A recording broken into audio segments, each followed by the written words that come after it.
오늘 신명기 16장 9절에서 12절의 말씀으로 맥주 감사 주일의 의미라는 제목으로 여러분과 함께 은혜를 나누고자 합니다. 옛날에 뭐든지 잘 잊어버리는 선비가 있었습니다. 어느 날 이 선비가 길을 가고 있었는데요, 갑자기 큰일이 보고 싶어졌습니다. 이리저리 궁리 끝에 숲속에 들어가 큰일을 보는데 문제는 쓰고 있는 갓을 어디에 두느냐 하는 것이었습니다. 평소에 그 선비가 자주 잊어버리는 그러한 습관이 있었기 때문에 이 선비는 걱정이 되었습니다. 그래서 일어나면 머리가 닿을 만한 적당한 나뭇가지에다가 갓을 걸어두고 그 아래에서 큰일을 보기로 했습니다. 이윽고 일을 다 마치고 일어서는데 어떻게 됐을까요? 잊어버렸을까요? 안 잊어버렸을까요? 잊어버렸습니다. 딱 일어서는데 그 나뭇가지에 걸어놓은 갓이 머리에 닿았던 거죠. 그러자 그 선비가 이렇게 얘기했습니다. 허허, 어떤 놈이 여기다 갓을 걸어놓고 갔네. 이런 정신 나간 놈 맞나. 그러면서 갓을 팍 하고 내팽개쳤다는 이야기입니다. 여러분, 이런 것을 뭐라고 하죠? 우리 주일학교 학생들 이런 걸 뭐라고 하죠? 집중을 못하는군요. 네. 이런 것을 우리는 흔히 기억상실증이다, 건망증이다, 이런 얘기를 합니다. 근데 여러분, 건망증도요 종류가 여러 가지가 있습니다. 이 선비의 이 상황처럼요, 잊어버린 정도가 너무 심한 이런 병적인 상태, 아주 잠깐인데도 기억을 못하고 잊어버리는 상태를 전진성 건망증이라고 합니다. 그리고 처음에는 내가 일단 기억은 하긴 하지만 얼마 지나서 이것을 다시 기억하려고 하면 과거를 더듬어서 한참 동안을 이것저것 다 따져야만 겨우 생각해내는 것을 역행 건망증이라고 합니다. 여러분, 사람은요 컴퓨터가 아니기 때문에 뭐든지 잘 잊어버립니다. 여러분들 어떠세요? 가끔 잘 잊어버리시죠? 저도요, 전날 차를 이렇게 주차해 놓고 다음날 되면 어디에 두는지 몰라서 한참을 막 헤맵니다. 나이가 들면 어떤 분들은요 자신의 손자, 손녀 이름도 잊어버리고요, 자신의 결혼 날짜도 잊어버린 분이 있습니다. 때로는 자신의 나이도 잊어버리고 사는 분들도 종종 있습니다. 그런데 여러분, 우리가 잘 잊는다고 해서요 너무 걱정할 필요는 없습니다. 인간은 원래 대부분 잘 잊게 되어 있기 때문입니다. 독일의 심리학자 에빙하우스라는 사람의 이론을 보면 망각곡선이라는 그러한 이론이 있는데요, 이 학자가 사람들이 무엇인가를 외우면 얼마나 오랫동안 기억하는지를 한번 실험해 보았습니다. 그 결과 1시간이 지나자 56%를 잊어버렸고, 하루가 지나자 74%를 잊어버렸고, 일주일이 지나니까 77%를 잊어버렸다라는 것입니다. 사람들이 이런 속성이 있기 때문에 보통 우리들이 기념일을 만들어서 그날을 기억하면서 지키는 건 아니겠습니까? 대표적인 기념일이 무엇입니까? 우리의 생일이기도 하고요, 또 결혼 기념일 아니겠습니까? 그렇다면 우리 인간들의 이런 속성을 누가 잘 아시겠습니까? 기계를 가장 잘 아는 사람은요 그 기계를 만들고 설계한 사람입니다. 따라서 우리 인간을 만드신 하나님께서는요 우리 인간들의 이러한 속성들을 누구보다도 잘 알고 계십니다. 그래서 잊지 말도록 하나님과의 관계 속에서 일어난 모든 일들에 대해서 우리 하나님께서는 각종 기념일을 만들어서 인간에게 지키도록 명령하셨습니다. 하나님께서 세상을 창조하신 것을 잊지 않고 기념하기 위해서 안식일을 주셨고, 주님의 부활을 기념하는 부활주일을 주셔서 우리로 하여금 지키게 하셨습니다. 구약에는 3가지 큰 절기를 주셔서 하나님이 이스라엘 백성들에게 베푸신 은혜를 잊지 않고 기억하게 하셨습니다. 그 절기가 무엇입니까? 오늘 신명기 16장에 나오는 세 가지 절기입니다. 하나는 유월절이고, 하나는 칠칠절이고, 하나는 초막절입니다. 특별히 오늘은요, 우리가 이 칠칠절에서 유래한 맥주 감사주일로 지킵니다. 그렇다면 하나님은 왜 우리들에게 이 절기를 지키라고 말씀하셨을까요? 그것은 하나님의 베푸신 은혜를 기억하고 감사하는 삶을 살라는 것입니다. 오늘 본문 말씀 12절을 보면 너는 애굽에서 종 되었던 것을 기억하고 이 규례를 지켜 행할지니라 라고 기록되어져 있습니다. 맥주주일은요, 하나님께서 우리에게 베푸신 은혜를 기념하며 지키는 절기입니다. 대부분의 사람들은 기념일을 무엇 때문에 지킬까요? 말 그대로 기념하기 위해서입니다.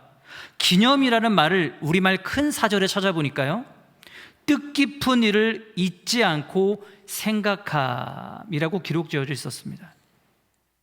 우리가 오늘날 교회에서 부활절, 맥주감사주일, 추수감사절, 성탄절 등을 지키는 이유가 무엇이겠습니까? 하나님은 왜 우리에게 이토록 각종 기념일을 정해 주셔서 우리 성도들로 하여금 지키도록 하셨을까요?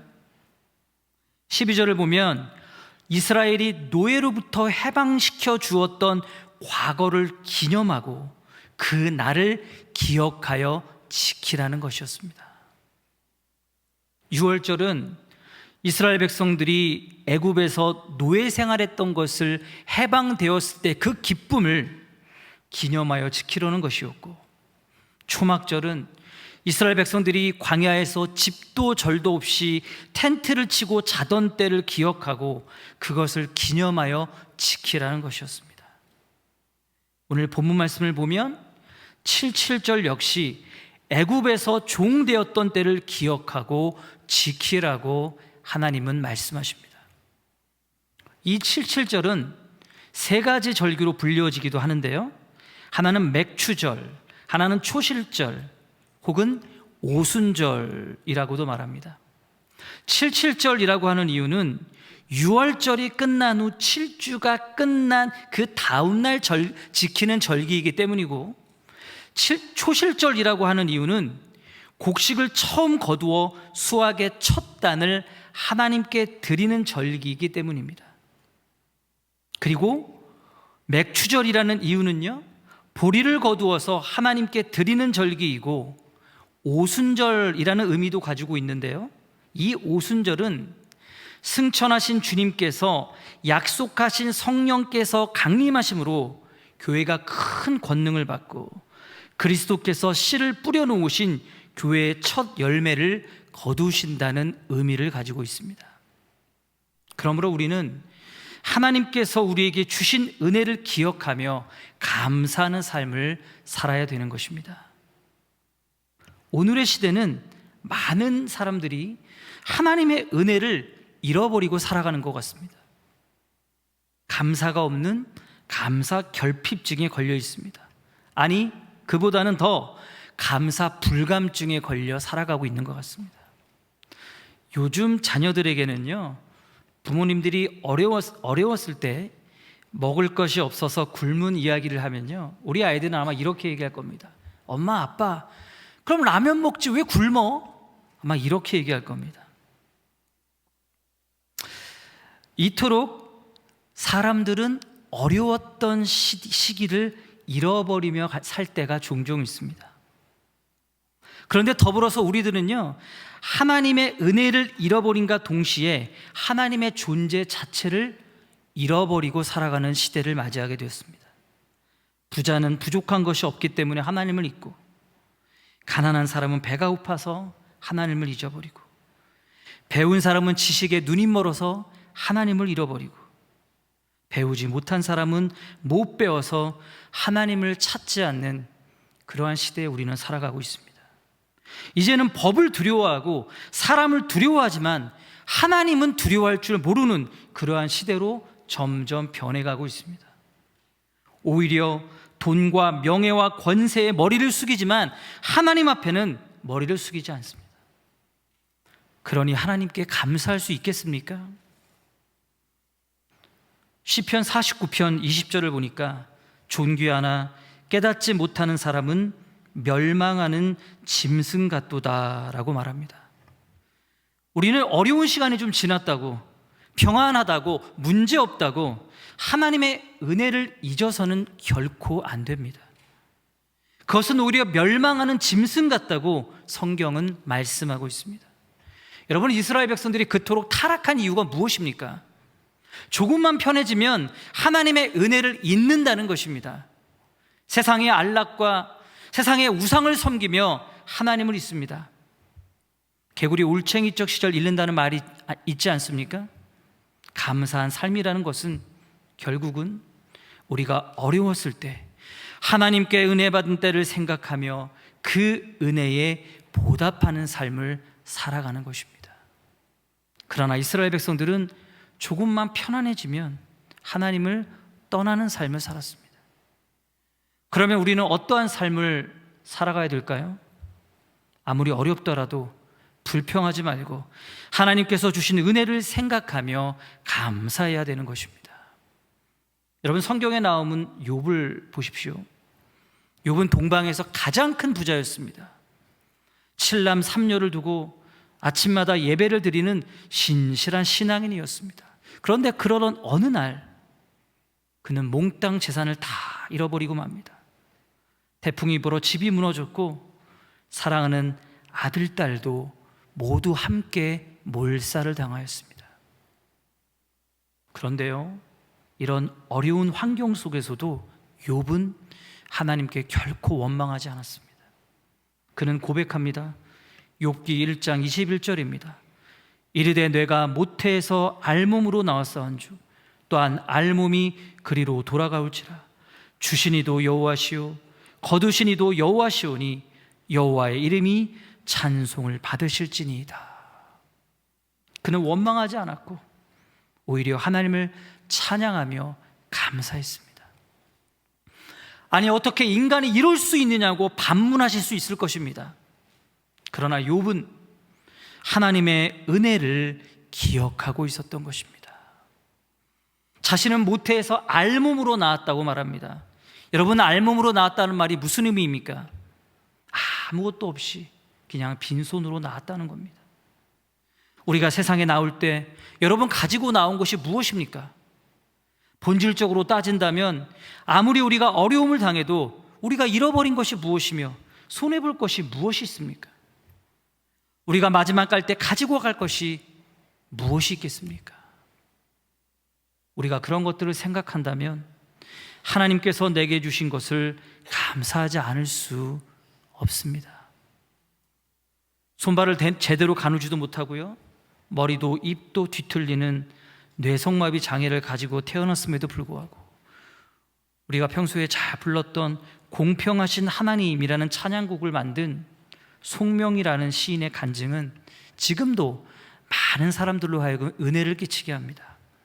그녀의 부모님은요, 결혼할 때 너무 가난해서 축하객은커녕 살고 있던 셋집 앞마당에서 초촐하게 결혼했다고 합니다. 아버지는 몸이 너무 허약했고 배운 것은 운전밖에 없었고 물려받은 재산이라고는 그릇 두어 개, 주워온 장롱 하나, 그리고 녹슨 가위 하나밖에 없었다고 합니다. 또한 그녀는요, 태어날 때 의사의 부주의 때문에 뇌손상을 입어서 태어나자마자 뇌성마비아가 됐습니다. 너무나 가난해서 어머니가 분유를 먹일 돈이 없어서 쌀을 빻아서 그 가루를 맹물에 타 만든 멀건 죽을 먹이는 것이 그 아이에게 해줄 수 있는 전부였답니다. 이유식, 백일잔치, 돌잔치 이런 것들은 꿈 같은 이야기였다고 합니다. 그가 성장해서 어느 날 방송국에 다니는 어떤 한 장로님께서 그녀의 딱한 사정을 듣고 송명희 시인을 미국에 데려가 치료도 해주고 공부도 시켜주겠다고 그렇게 말을 했습니다. 그런데 그 장로님의 제안을 송명희 시인은 거절을 하면서 이렇게 말했다는 겁니다. 장로님, 전 이대로가 좋아요. 하나님께서 만들어 놓으신 제 모습 이대로 살겠어요. 그 말을 들은 장로님은 이 송명희 시인을 꼭 껴안으며 한참을 울었다는 겁니다.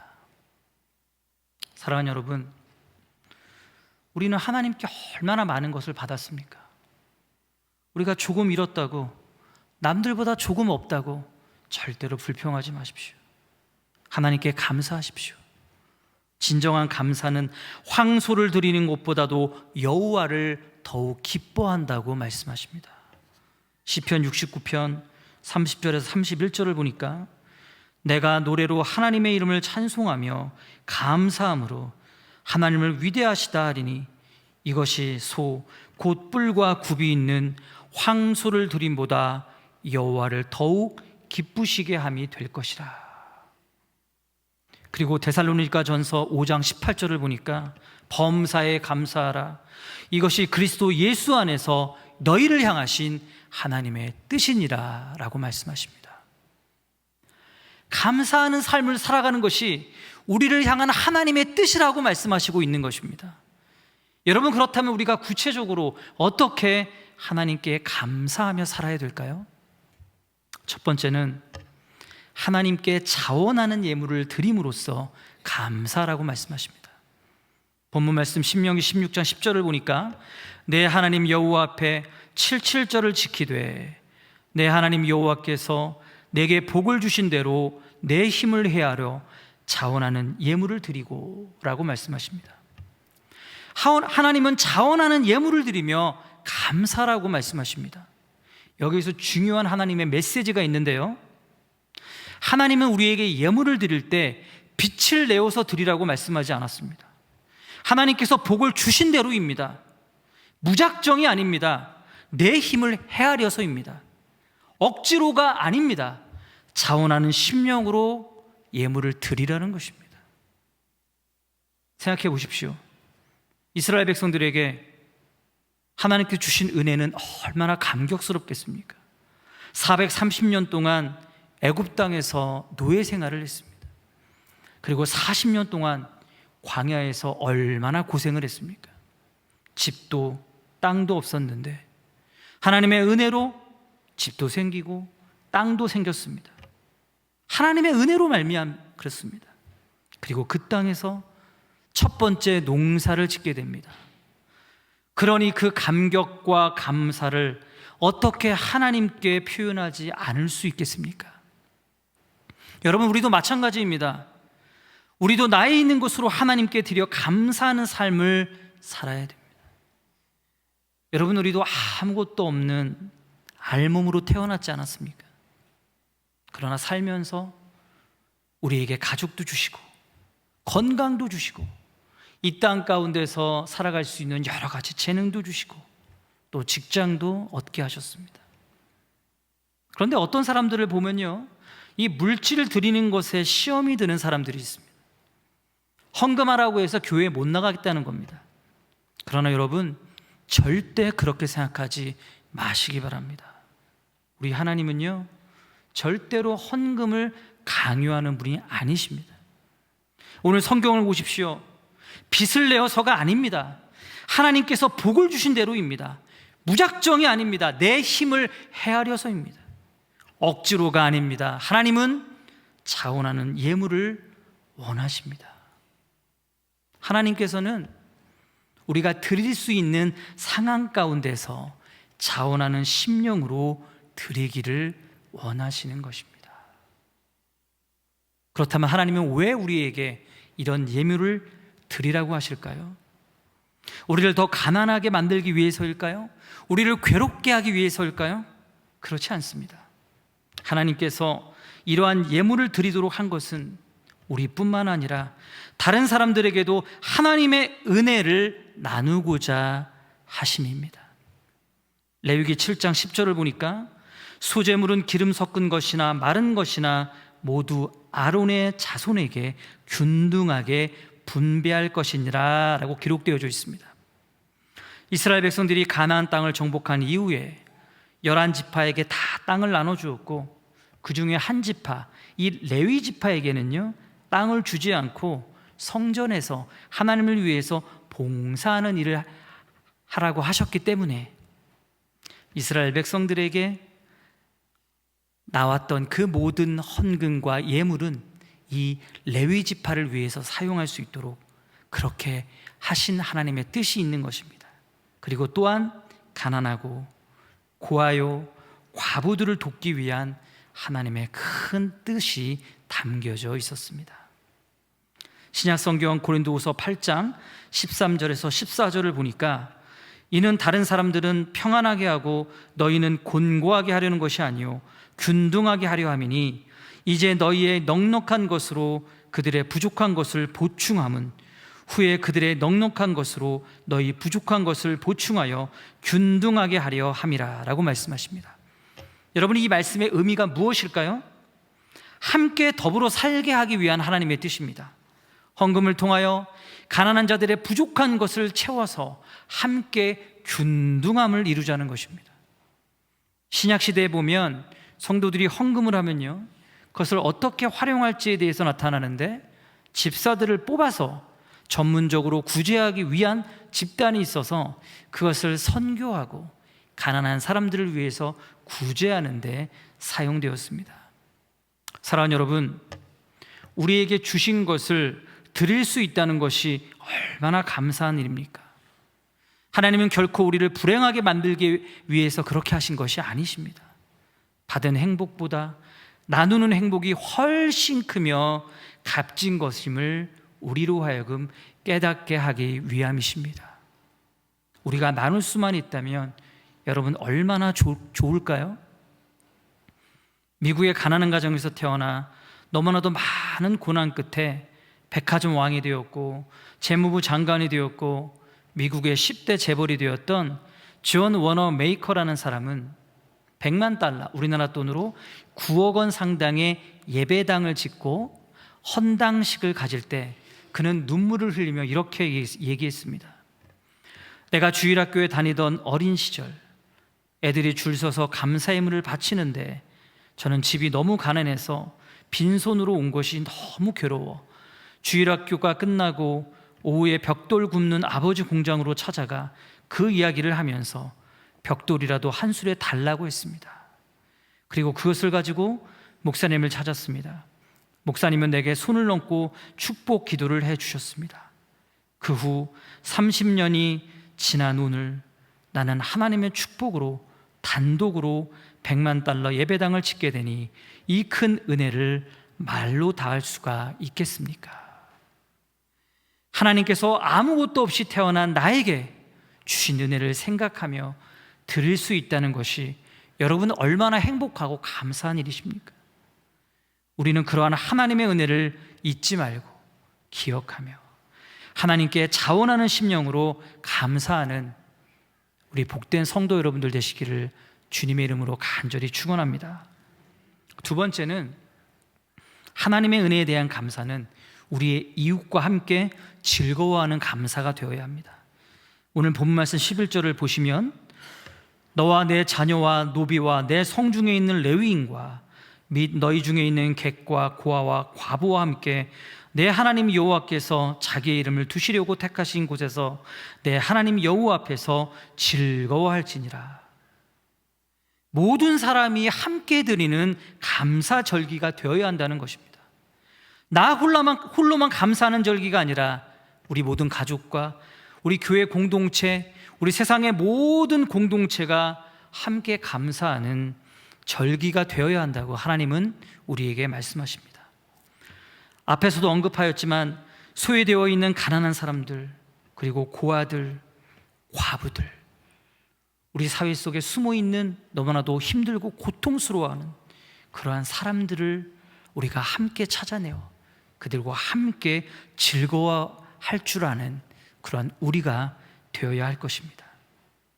그런데요, 앞으로 인류에게 다가올 가장 심각한 문제 중에 하나가 있습니다. 그것은 바로 부의 불균형입니다. 독일의 경제사회학자 한스 피터 마르틴과 하랄트 슈만은 세계화라는 것이 결국은 20대 80의 사회를 가져올 것이라는 아주 우울한 경고를 우리에게 하고 있습니다. 자본가를 포함한 20%만이 국경을 드나들며 자기 실현을 할 수 있을 뿐만 아니라 나머지 80%는 실업이나 불안정한 고용 상태에서 그 20%가 생산하는 부에 종속되어 살 수밖에 없는 그러한 시대가 점점 다가올 것이다 라고 경고합니다. 유엔 개발계획의 최근 발표에 의하면요, 세계 갑부 3명 빌 게이츠, 워렌 버핏, 폴 앨런의 재산이 개발도상국 43개국의 GNP보다 훨씬 많다고 하고요, 세계 최부국 5개국의 평균 소득이 세계 최빈국 5개국 소득의 74배가 된다는 것입니다. 선진국 부유층의 20%가 전 세계 소득의 무려 86%를 차지하고 있다는 것은 참으로 큰 충격이 아닐 수 없습니다. 잘 사는 사람들은 앞으로도 더욱 잘 살게 되고, 그렇지 못한 사람들은 더욱 가난해지며 부자의 종속이 될 수밖에 없는 그러한 사회 구조 속에서 앞으로 우리는 살아갈 것입니다. 그러나 하나님이 원하시는 세상은 결코 그러한 세상이 아닙니다. 하나님은 함께 기뻐하고 함께 즐거워하는 그러한 세상을 원하시고 계십니다. 그러하기에 우리 그리스도인들은 모두가 함께 즐거워하고 함께 돌보는 그러한 삶을 살아갈 수 있도록 우리는 노력해야 합니다. 비록 우리에게 한계가 있겠지만 최선을 다하여 하나님께서 우리에게 주신 대로 어려운 사람들과 함께 해야 되는 것입니다. 그렇다면 우리 성도들이, 우리 교회가 이 땅 가운데서 해야 할 일이 무엇이겠습니까? 우리 믿음의 사람들이 해야 할 일이 무엇일까요? 세상의 원리대로 그냥 그대로 따라가다가 그냥 끝없는 욕심을 채우려고 노력해야겠습니까? 여러분, 우리 주변을 보시면 그러한 욕심을 채우려다가 자기 꾀에 빠져 쓰러져가는 사람들은 우리는 얼마나 많이 보고 있지 않습니까? 아주 오래전에 한 집에 60많은 노인과 마음씨 착한 머슴이 살고 있었습니다. 동이 트자 땔감을 구하기 위해서 산으로 향하는 머슴의 모습을 지켜보던 주인이 저 녀석이 산에 가며 빈둥거리며 놀기만 할지도 모르니 오늘은 내가 뒤를 한번 밟아봐야겠다 하고 그 하인을 따라 산으로 올라갔다고 합니다. 산 중턱쯤 머슴을 쫓던 주인이 숨이 차고 다리가 아파서 걸을 수가 없었습니다. 그래서 도저히 더 이상 안 되겠다 하고 집으로 발걸음을 돌리려는 그 순간 갑자기 곰 한 마리가 나타나서 그 주인은 기겁을 하고 달아나려고 했지만 불과 몇 걸음 가지 않아서 그만 넘어지고 말았습니다. 눈앞에서 하얀 이를 드러내며 으르렁거리는 이 곰을 보면서 그 주인은 이렇게 빌고 또 빌었습니다. 목숨만 건질 수 있게 해주신다면 앞으로 어떤 욕심도 부리지 않겠다고 말입니다. 그런데 이게 웬일입니까? 갑자기 퍽 하는 소리가 나더니 곰이 기우뚱하면서 퍽 하고 넘어지는 겁니다. 잠시 후에 곰은 죽었고 그 뒤에는 그 곰의 머리를 뒤에서 도끼로 내리 찍은 하인이 서 있었습니다. 하인과 주인은 다리를 절며 다행히 무사히도 마을로 돌아올 수가 있었습니다. 얼마 지나지 않아 몸이 회복된 주인은 이 곰 가죽을 벗겨서 그 가죽을 가지고 장에 갖다 내다 팔게 됩니다. 그런데요, 집으로 돌아오는 이 주인의 얼굴빛이 그렇게 밝지 않았습니다. 주인이 집에 들어서자마자 머슴을 부릅니다. 그리고는 이렇게 소리쳤습니다. 야 이놈아, 도끼 자국 때문에 반값도 채 못 받지 않았느냐? 여러분, 사람의 욕심이란요 이렇게 끝이 없는 겁니다. 여러분, 우리가 하나님 앞에 섰을 때 우리 인생이란 우리가 얼마나 많이 알고 우리가 얼마나 많이 누리고 우리가 얼마나 많이 버렸느라로 판단이 되지 않습니다. 그렇다면 우리가 무엇으로 평가받을까요? 우리가 얼마나 많이 하나님 앞에서 베풀었는가로 평가될 수 있을 것입니다. 하나님이 안식년을 만들어 놓고 희년을 만들어 놓은 이유가 무엇일까요? 출애굽기 22장 25절의 말씀입니다. 내가 만일 너와 함께한 내 백성 중에서 가난한 자에게 돈을 구워주면 너는 그에게 채권자 같이 하지 말며 이자를 받지 말 것이며, 가난한 자에게 자손에게 하나님은 이자를 받지 못하게 하셨습니다. 또한 안식년에는 가난한 자로 땅의 곡식을 추수케 하셨습니다. 출애굽기 23장 11절 말씀입니다. 일곱째 해에는 갈지 말고 묵혀두어서 내 백성의 가난한 자들이 먹게 하라. 사랑하는 여러분, 이 땅 가운데 교회가 왜 존재할까요? 욕심을 버리며 살아야 합니다. 함께 살아야 합니다. 욕심을 버리고 우리의 도움이 필요한 우리의 이웃들에게 하나님의 사랑을 나누며 함께 감사하는 그러한 성도들이 되시기를 간절히 축원합니다. 사랑하는 여러분, 우리가 오늘 맥주 감사주의를 지키면서 하나님의 베푸신 은혜를 기억하고 감사하는 삶을 살아가기를 간절히 소망합니다. 더불어 하나님께서 아무것도 없이 태어난 우리들에게 이 땅 위에 주신 것들을 감사하며 내가 하나님께 드릴 수 있는 대로 하나님께 드리는 감사하는 삶을 살아야 될 줄로 믿습니다. 또한 하나님의 은혜를 우리 이웃들과 소외된 자들과 함께 나눌 때 하나님의 축복이 우리의 삶 가운데 그리고 교회 안에 넘쳐나게 될 줄로 믿습니다.